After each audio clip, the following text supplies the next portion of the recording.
Good day, ladies and gentlemen. So today we are going to discuss about stone masonry. In the previous meeting, we discussed about the different stones. And now, excuse me, we will move on to our stone masonry. So, what are the different types of masonry? So, by yours truly, Architect Jenny.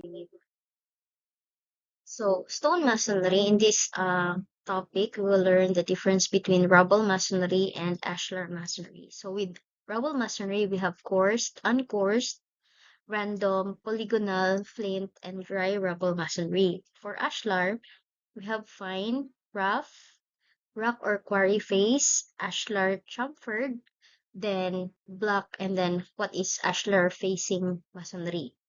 So, those are the different topics that we are going to tackle in this video. So, stone masonry, so that is rock that is removed from its natural site, generally cut or dressed and then finished for building purposes. So, mainly kung mayuntag stone masonry, sa word in itself, di ka na siya sa imuhang kanang surroundings, meaning available material nga naara sa imuhang site, then imo siyang gamiton as your building material. So, we have pwede po siya quarried, no, kay stone masonry, the general. So, we have two types, the rubble masonry and the ashlar masonry. So, si rubble masonry, more on, puro ra siya sa stone nga, gikan sa surroundings, and then si ashlar, it is being quarried. So, mo na main difference nila.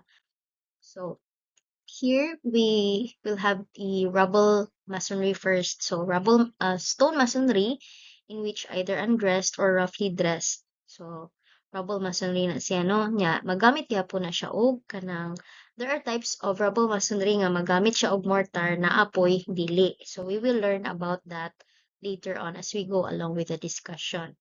So, the strength of rubble masonry, it depends sa imuhang type nga mortar gigamit nimo. So, kalig-unon, kung sa ato pa kaligunon sa kanang simento, no, nga atong gigamit.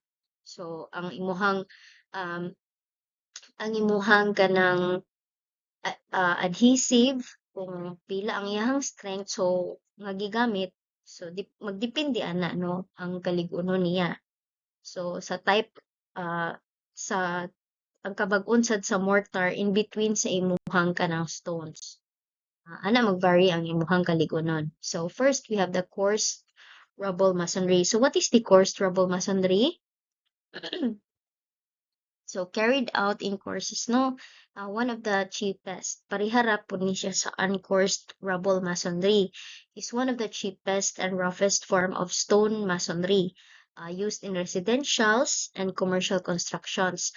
Now, with the coursed rubble masonry, inagbutang nimo, inagtrabaho niya, matanaw nimo sa image nga dili siya same sizes, no, gikan siya sa kanang site, and then tapo siya with a use of a mortar, pero ang coursed rubble masonry naa siya specific nga height, nga ana nga height is same ang iyahang level, and then move on na pud siya sa another level nga makita nimo ani nga line. Okay, we have here kani nga line, this is a level, and this line is another level, and this line is another level. So, nakapareha siya og height nga at a certain point, pareha siya, no? But, in between that height is kanang random ang iyahang arrangement sa stones. So, that is the coursed rubble masonry. For the uncoursed rubble masonry, wala siya specific nga site. So, same ra siya sa course that it is the cheapest, no? And, sayon ra sad siya gamon. So, this is an example of an uncoursed rubble masonry. Same sa image kanina, but wala siya specific nga height nga at a certain point nga pareha siya og katas-on. So, ang iyahara nga specific nga pareha siya og height is the topmost na, kung nagama kag ingon ani for a fence, so katurang ibabaw nga dapit sa fence ato na siya magpareha og height. So that is the uncoursed rubble masonry. So kasagaran ang uncoursed rubble masonry is gigamit siya sa for garages or mga warehouses, no, ingana ang ilahang gamiton. Okay, so we have here the random rubble masonry. So here sa random is kanang pareha siya nga naka straight bed but in different sizes gihapon siya. We have here a clear image kanisi siya. We have smaller rocks no nga giform niya og square and then rectangle, so naka straight beds but in different sizes. Mo na ato ang random rubble masonry. Usahay gani ma-interchange maning mga terms ani niya. So even in ashlar maglibog ka unsa man ni siya kanang ashlar ba ni or rubble tungod sa iyang porma, but moto akong gingon ganina nga the main difference is si ashlar gina-quarry and then mas mahal sad siya compared nimo sa rubble nga stone lang no, ordinary nga stone, wala siya gina-quarry. So polygonal rubble masonry, of course si polygonal maggamit ka no og tool ani, and then with the term nga with different it is dressed in irregular polygonal shape niya daghan siya og sides. So here is an example of a polygonal rubble masonry. So ang kaning rubble masonry kasagaran ni siya gigamit is sa ancient na karaan nato nga mga buildings. So gigamit gyapon ni siya sa other parts sa kalibutan, not really in the Philippines, but sa other parts na in Europe, pero sa Philippines nagamit gyapon ta ni rubble masonry kanang gigama nato nga riprap no, kanang boulders mao na siya kasagaran no, kanang sa kilid kung magama ta og kanang road, and then ato siyang paligunan og riprap, pwede nga ang stone or rubble masonry atong gamiton mo gamit ta og kanang um, ato ang mortar no sa ato ang joinery. So here, the fifth one is the flint rubble masonry. So, irregular shaped nodules of silica, and the stones are extremely hard, but they are brittle and therefore they break easily. So, ingani ang porma niya, ang flint nga rubble masonry. So, magdepende siya sa material nga gigamit, no?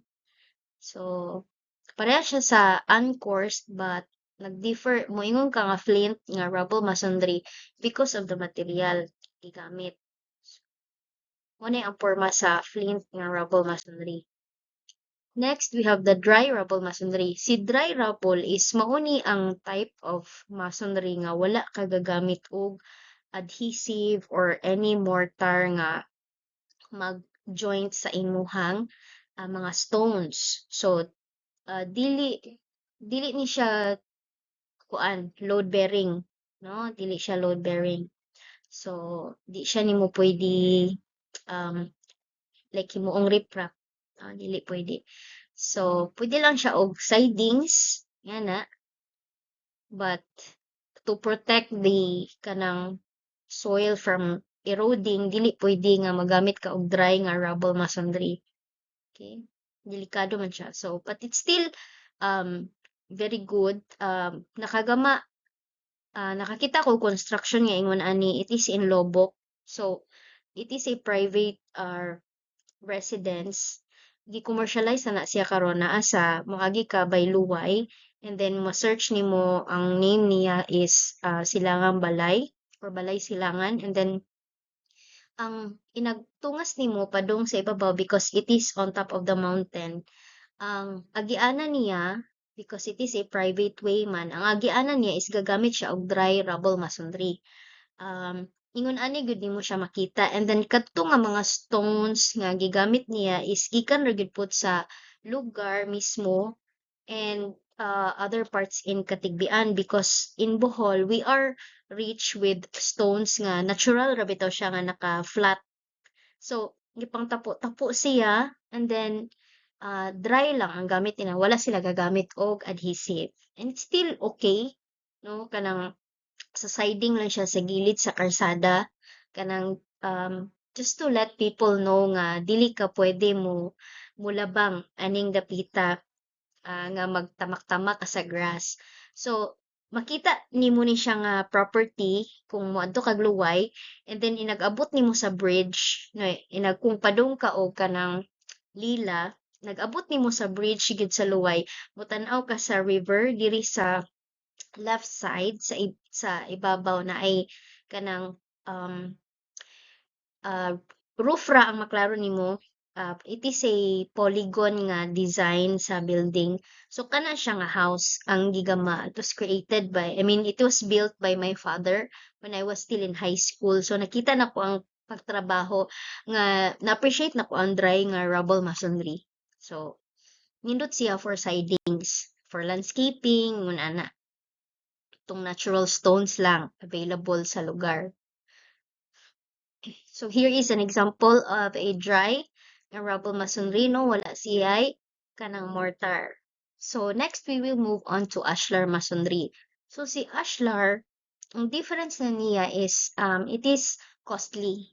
Kay nga naman dressed siya nga stone and it came from kanang mga quarries. So meaning to say gagamit kaning ang uban ani is kadtong kanang expensive na nga mga katong akong gi-discuss ninyo last time sa atong topics nga talks about katong stone. So, lime mortar, ang uban magamit og kanang um, sa face nila is katong different stones nga akong gi-discuss. Isa ato is katong mga marbles, nga na.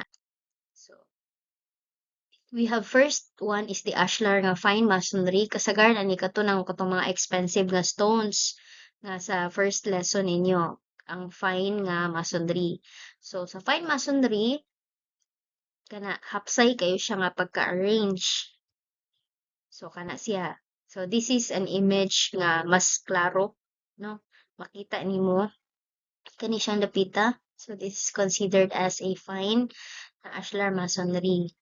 So next, this is a building nga ang iyang gigamit is ashlar fine masonry. So that is an example. Makakita kag nga nga building na siya. And then we have the ashlar nga rough masonry. So nagamit siya tools. And then ingon ana ang iyang pagka-arrange. Sometimes dili nimo siya ma-differentiate, no? Labi na sa material nga iyang gigamit. Pero ang ilhanan nimo kung moingon kag ashlar nga rough masonry is baga-baga ang iyahang mortar. Baga-baga ang iyang mortar. So, ang iyang mortar dili noon pud siya mo exceed og 6 mm. Usahay tuyuon siya no og gamitan og chisel para mo baga-baga ang in between spaces sa imuhang kanang material. Whereas katong fine, nipis siya, halos dili nimo makit-an ang mortar. So, that is the difference between the fine and the rough nga ashlar nga masonry. So, like this one, kani nga image, ang ubang side sa ni gituyo gini siya og gi-chiseled out kay para mas maklaro ang mortar no nga gigamit niya or joinery. So, this is an example sa isa ka building nga gagamit og rough, no? Or nganong nabalhin man ni siya, okay. Nganong nauna man ni nga picture, oy, rock and quarry face. So, ang rock and quarry face kani siya gikan ni siya mismo sa quarry, wala na siya ang other face sa iyahang kanang block is wala siya gi pa-fine, no? Ingon ana siya og porma. So, I already gave you the notes ani nga presentation, so perhaps you can read the notes here kay kani nga presentation na nauna no appear ang picture, so you cannot read anymore the definition. So this is an example of a building nga nagamit siya og rock and quarried face. Next, we have the chamfered. From the word itself, chamfered, naka 45 degree ang iyahang kilid. So like this in the image, no, naka 45 ang tanan nga part. Like this one, lahi nga type of material.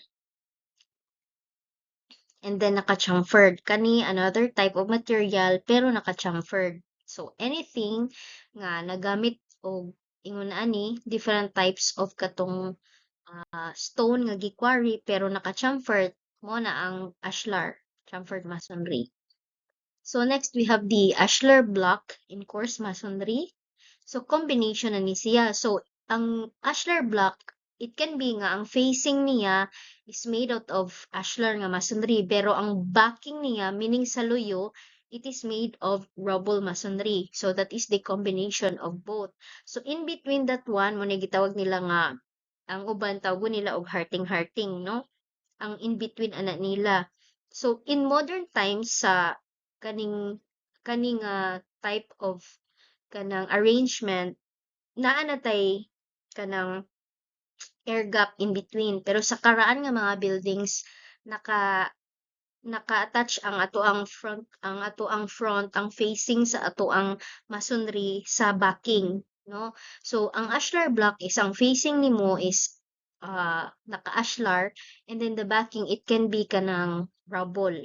So this is an example kani siya, it is a combination of both ashlar and rubble nga katurang stone nga gikuha nimo, then imo siyang gi-arrange, no, maka perfectly joined together. So these are the definitions of the ashlar block sa coarse masonry. So the ashlar facing masonry naatay duha. So combination gyapon ni siya, but naa sa kilid makita nimo.